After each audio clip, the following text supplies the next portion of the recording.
Bakit naman ako manghihinayang sa isang friendship o pagkakaibigan na wala namang naidulot na maganda sa akin kundi stress at problema lang? Bakit ako manghihinayang sa lahat ng tao na nawala sa akin? Yung pinalit naman, mas mabuti, mas mabait, mas mapagmahal, mas maunawain at hindi ka lolokohin.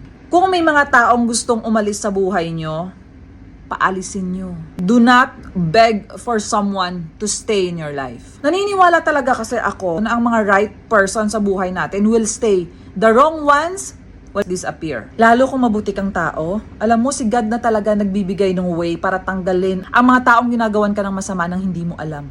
God is saving you from these people. Masakit, but trust the Lord. Ang daming redirection sa buhay natin na sobrang sakit.